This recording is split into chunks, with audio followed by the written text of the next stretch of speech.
Hello everyone, welcome to class 11th। और आज हम इलस्ट्रेटर के 11th क्लास में कुछ न्यू टूल्स के बारे में जानेंगे और उसके यूजेस देखेंगे। चलिए स्टार्ट करते हैं।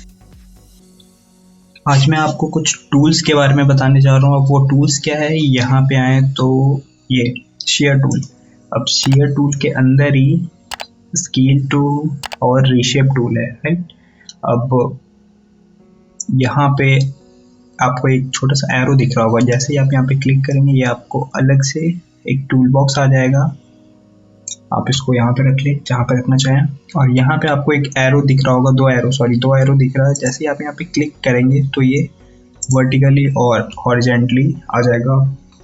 ओके, तो अब आते हैं यहाँ पे देखिए तो ये स्केल टूल है, शेयर टूल है और रीशेप टूल है। तो हम इन तीन टूल के बारे में देखेंगे क्या है। तो चलिए स्टार्ट करते हैं। मैं यहाँ से रेक्टेंगल ले रहा हूँ, ओके, शेप टूल से। और हम स्केलिंग के लिए क्या करते थे कि कोई भी ऑब्जेक्ट बनाते थे और सिलेक्शन टूल लेते थे और उसके बाद हम इसको कॉर्नर से पकड़ के छोटा या बड़ा करते थे, राइट। रोटेट करना होता था तो कॉर्नर से पकड़ के यूँ रोटेट करते थे। और अगर इसको प्रोपोर्शनली करना होता था छोटा या बड़ा तो हम सिर्फ प्रेस करते थे कि छोटा या बड़ा तो प्रोपोर्शनली हो, ओके। अब यहाँ पे स्केल टूल क्या करेगा। जैसे ही मैं यहाँ पे स्केल टूल लेता हूँ, आपके पास एक जो बॉक्स है उसके सेंटर में एक पिवट पॉइंट आता है। पिवट पॉइंट क्या है ये मैंने आपको रोटेशन वाली क्लास में बताया था, आप जाके चेक कर लें। ओके, ये पिवट पॉइंट यहाँ पे। अब मैं इसको इस पॉइंट से कॉर्नर से अगर मैं छोटा या यूं बड़ा कर रहा हूँ या यूं शेप कर रहा हूँ तो ये आप देखें तो सेंटर से हो रहा है, ओके, ये सेंटर से हो रहा है। अब मैं जस्ट यहाँ पे क्लिक करूँ तो ये अब उस पॉइंट से छोटा या बड़ा हो रहा होगा, राइट। और अगर मैं पिवट पॉइंट, अब मैं क्या कर रहा हूँ कि डायरेक्ट सिलेक्शन टूल से मैं सिर्फ इस वाले पॉइंट को सेलेक्ट कर रहा हूँ, ठीक है। और ये यहाँ से मैंने स्केल टूल लिया देन, और मैं इस एंकर पॉइंट को यूं फैला रहा हूँ, राइट की तरफ ले गया तो यूं हो गया, ठीक है। अब ये देखिए मैंने पिवट पॉइंट यहाँ पे रख दिया, ठीक है। अब अगर मैं इसको यूं ले जाऊं तो ये यहाँ से मूव नहीं होगा, ओके। अब मैं वापस इसको अगर सेंटर में रखूं तो ये देखिए सेंटर से छोटा या बड़ा होगा। मैंने क्या किया है, मैंने ये किया कि सबसे पहले तो मैंने डायरेक्ट सिलेक्शन टूल लिया और डायरेक्ट सिलेक्शन से ऊपर वाली पाथ को सेलेक्ट किया, ये ऊपर वाली पाथ को सेलेक्ट किया। एंड देन यहाँ से मैं स्केल टूल लेकर देखिए तो पिवट पॉइंट इस पोर्शन पे है तो ये इस पॉइंट से यूं वाइड या नैरो होगा, ओके। गुड।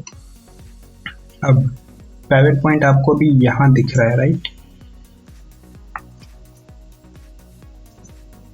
मैं इस शेप को थोड़ा यहाँ ला रहा हूँ मिड में, और आपको मैं यहाँ से स्केल टूल ले रहा हूँ और पिवट पॉइंट इस पोर्शन पे दिख रहा है। मैं अभी यहाँ क्लिक कर रहा हूँ, मैंने यहाँ क्लिक किया, पिवट पॉइंट यहाँ है और मैं इसकी कॉपी लेना चाह रहा हूँ छोटा करके, राइट। अब कैसे लेंगे, जस्ट मैंने यहाँ पे क्लिक किया, शिफ्ट एंड प्रेस किया, शिफ्ट ताकि प्रोपोर्शनली हो, और अल्ट कॉपी कर लिया। मैंने यहाँ पे माउस का बटन रिलीज किया एंड देन कीबोर्ड का। अब मैं यहाँ पे कंट्रोल डी कर रहा हूँ,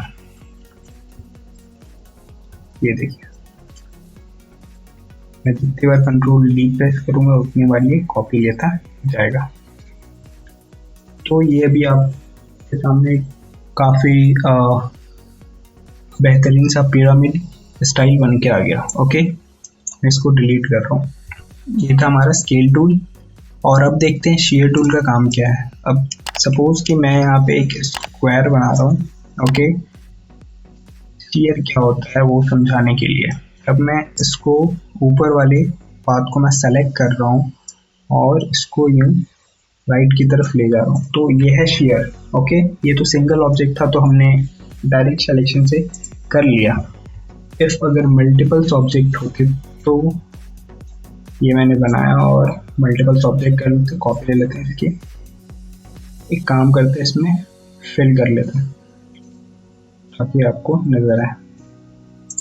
ओके, अब मैं इसकी कॉपी ले रहा हूँ यहाँ पे एंड देन कंट्रोल डी।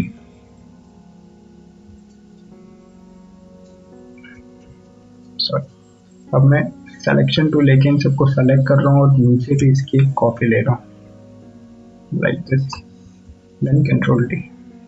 अब ये पूरे ऑब्जेक्ट को अगर शेयर करना होता, बेंड करना होता तो क्या करते हैं?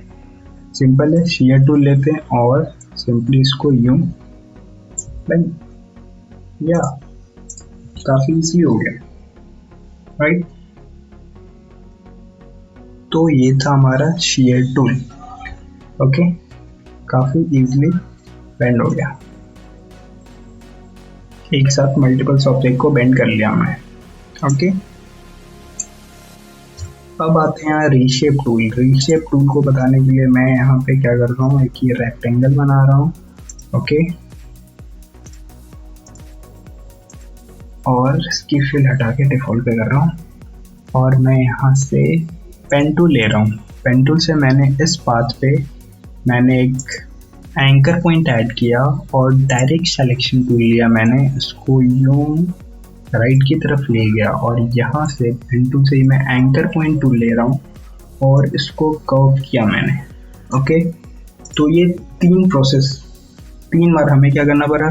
सबसे पहले हमने शेप बनाया, फिर मैंने पेन टूल लिया, डायरेक्ट सिलेक्शन टूल लिया, देन एंकर पॉइंट टूल लिया, इतना करने के लिए, राइट। लेकिन वही अगर हम रीशेप टूल से काम करते, सबसे पहले तो रीशेप टूल उसको शेप में बनाने के लिए क्या करते हैं कि सिर्फ इस पाथ को, इस रेक्टेंगल के डायरेक्ट सिलेक्शन से सिर्फ इस पाथ को सेलेक्ट करें। ओके, देन रीशेप टूल लें और जहाँ से भी आपको कर्व करना हो वहाँ पे सेलेक्ट करें और यूं। अब यहाँ से करना है, यहाँ से करना है लाइक दिस, लाइक दिस, आप इजीली कर सकते हैं। तो ये काफ़ी एक वास्ट सा शेप बन गया। ओके, तो ये थे हमारे तीन tools, scale tool, share tool और रीशेप टूल। ओके,